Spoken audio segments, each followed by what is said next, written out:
Myself Dr. P.R. Krishnaveni, Associate Professor of Chemistry, Sasi Institute of Technology and Engineering, Tadapalligudem. Welcome to the lecture on cement.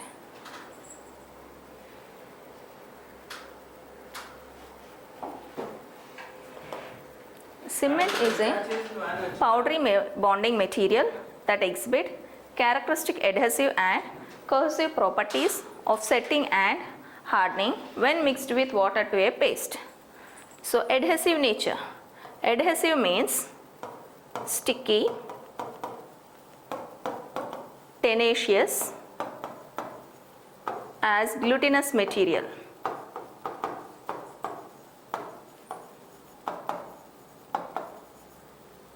Cohesive properties we are saying. Cohesive means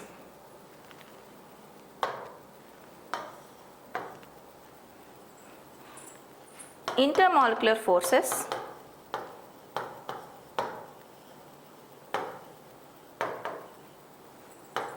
that bind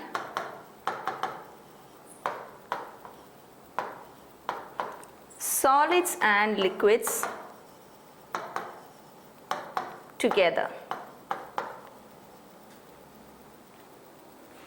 That means they exhibit the sticky nature as well as the solids and liquids will be hold together.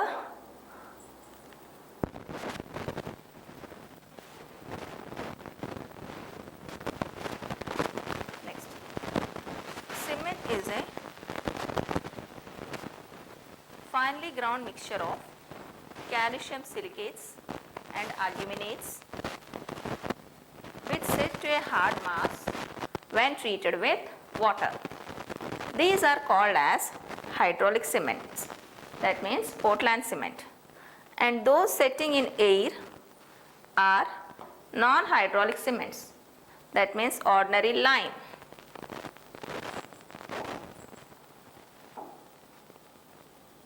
It was first made by Joseph Aspdin in 1824 in England.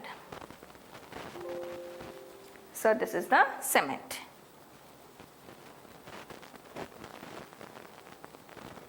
Next, coming to the history of cement. In 2000 BC, Egypt used cement in mortar when making pyramids. So for making these pyramids, Egypt they used cement in mortar in 2000 BC. In 27 BC, Romans made cement of lime and volcanic ash. Lime means CaO. Volcanic ash means minerals.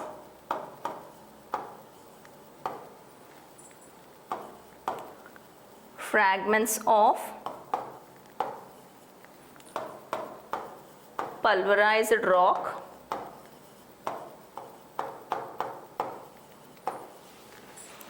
And volcanic glass.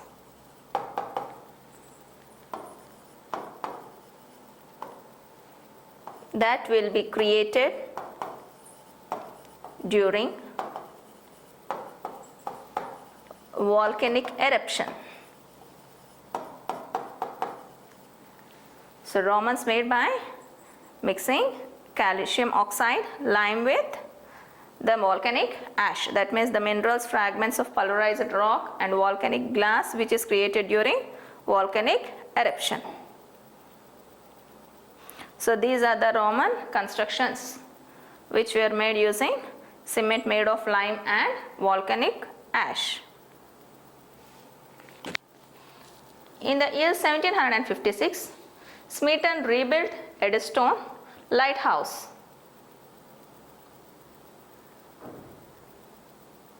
And in 1824, Joseph Aspdin discovered and patented Portland cement.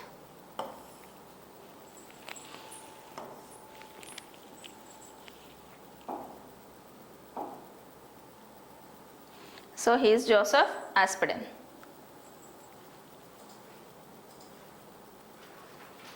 Coming to the classification of cement. Cement is basically classified into 4 types. Natural cement,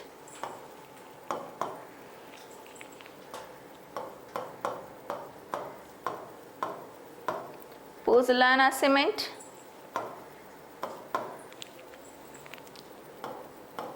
slag cement,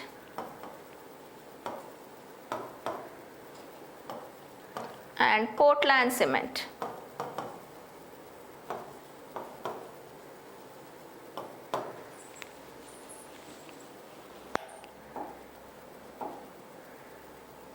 Coming to the first one, natural cement.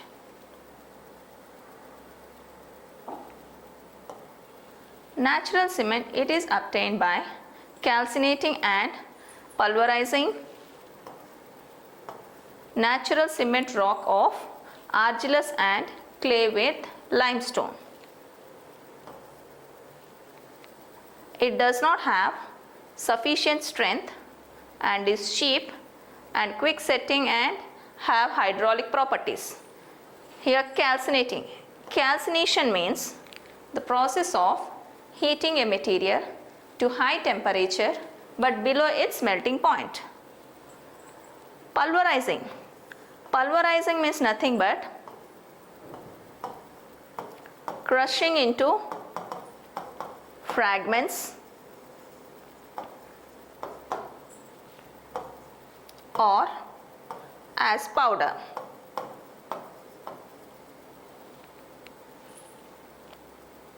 Limestone. Limestone chemical compound in formula is CaCO3.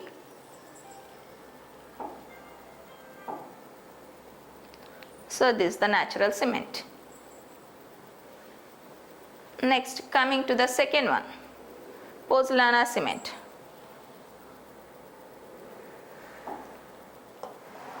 So volcanic ash containing silicates of calcium, iron and aluminium when mixed with lime and heated produces the cement.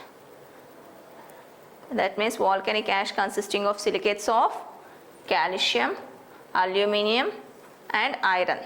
They will be mixed with lime and on heating produces this cement.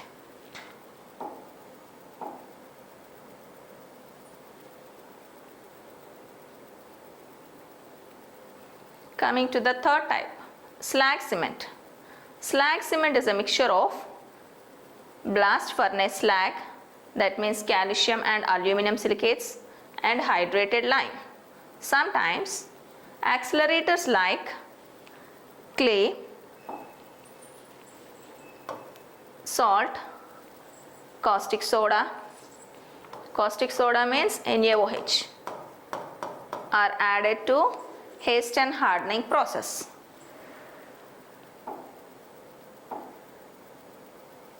So this is the slag cement. Coming to the fourth type, Portland cement.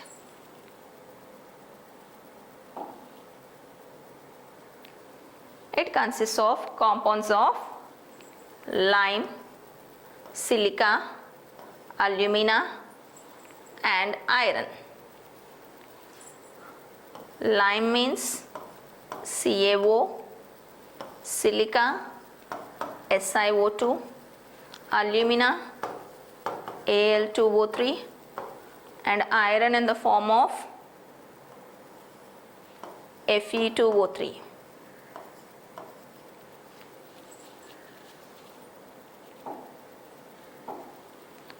When these are mixed with water,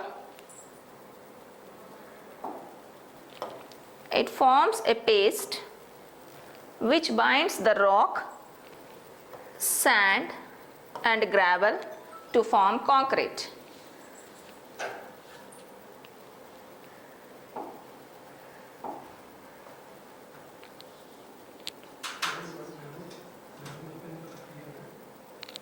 Next, constituents of cement.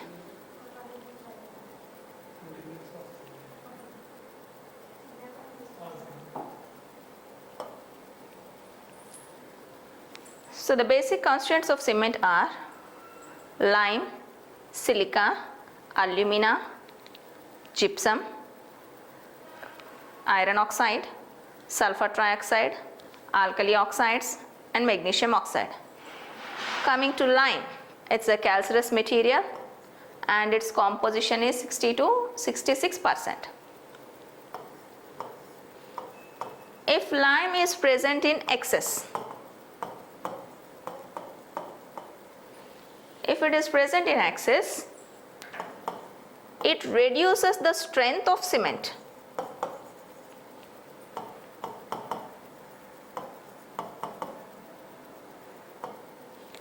And not only that, it makes cement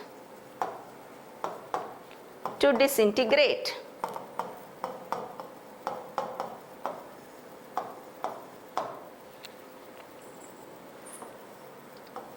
If it is present in less amount,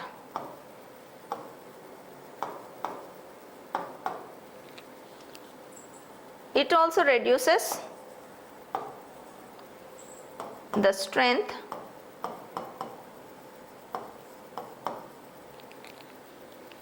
and make quick setting.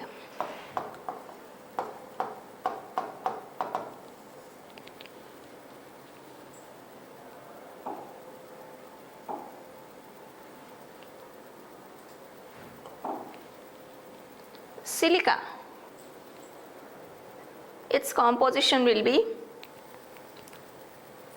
17 to 25%. Silica will provide strength to cement. Alumina, alumina will help for quick setting of cement.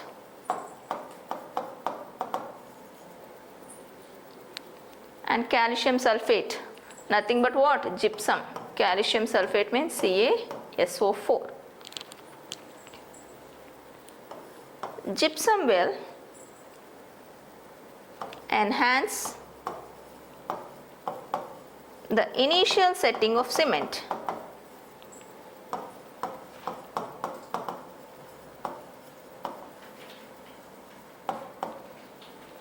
And iron oxide, its composition is 2 to 6%.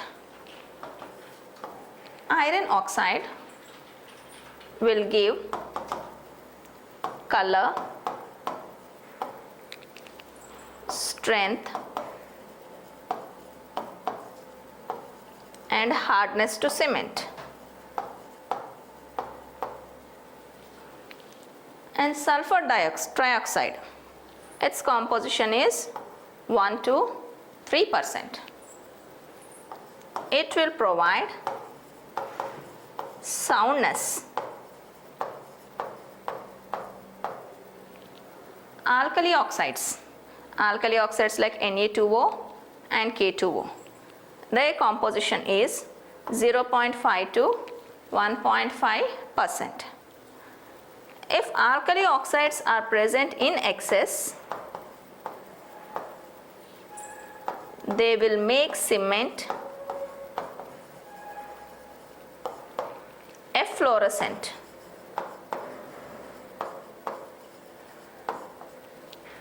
And magnesium oxide, its composition is 1 to 5%.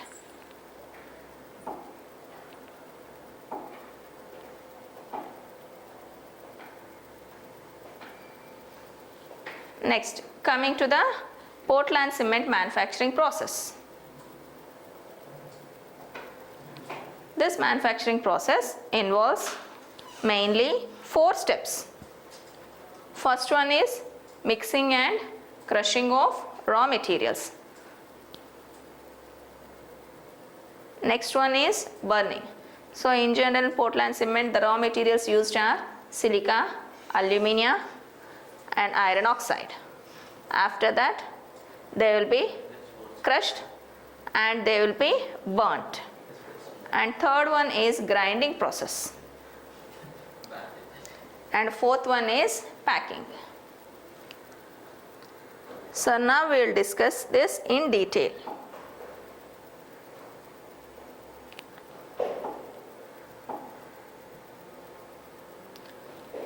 So first I will show you the flow chart of Portland cement manufacturing process.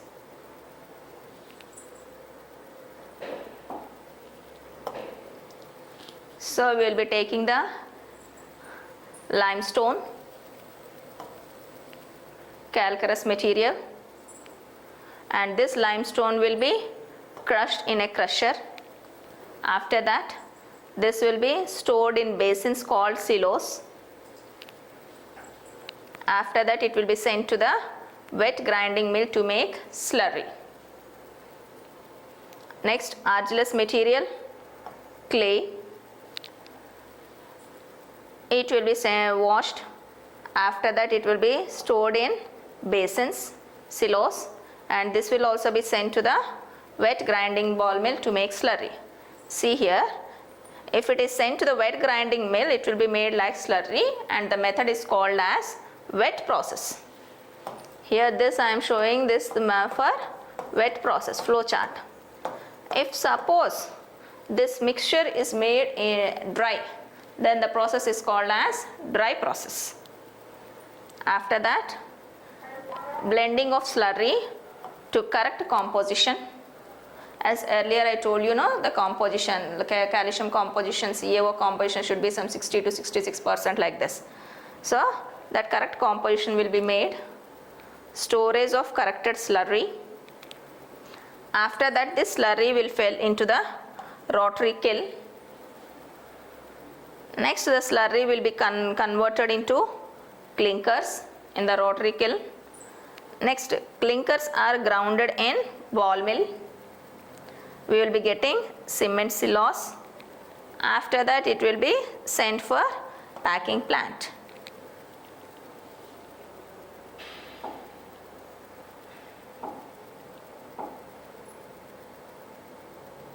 So coming to the first step, mixing and crushing of wet process. Here, limestone will be crushed, powdered and stored in silos. This earlier I showed you in the flow chart.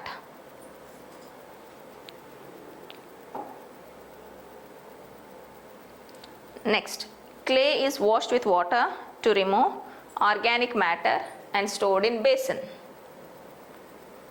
Both these materials are mixed in grinding mill to form slurry. The slurry contains 38 to 40% of water stored in corrected basin. Coming to the second step. Second step is the burning process. So here the slurry is burnt in rotary kiln where actual chemical changes takes place. So this is the rotary kiln.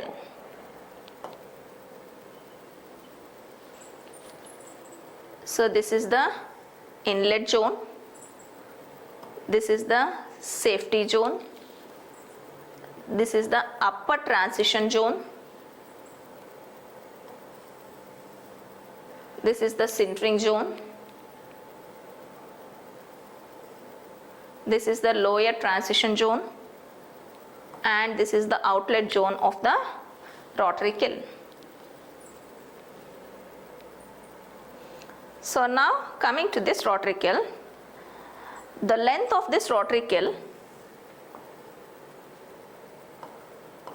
is 30 to 40 meters. And this is made up of steel. That means a rotary kiln is a long steel cylinder whose length is 30 to 40 meters. This is length. And coming to the diameter.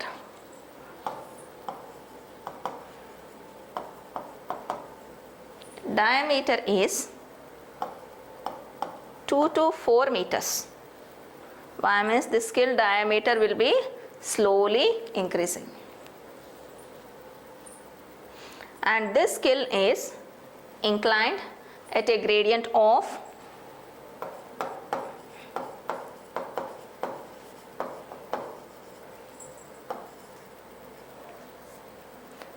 0.5 to 0.75, and this kiln is capable of rotating at the desired speed.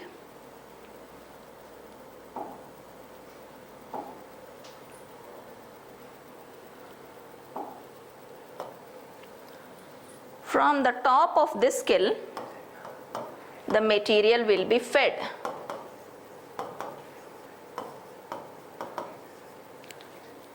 And as the kiln rotates slowly, the material will be flowing to the lower end. Here, the material in the kiln will be heated using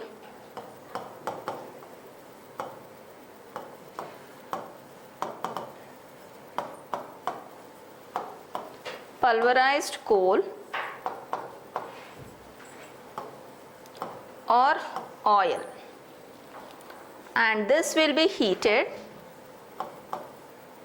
to a temperature of 1500 to 1600 degrees centigrade. Here, this rotary kiln will have 3 zones: drying zone, calcination zone, and clinkering zone. So, we will discuss about these zones of the kiln and the complete manufacturing process of Portland cement in the next class. Thank you.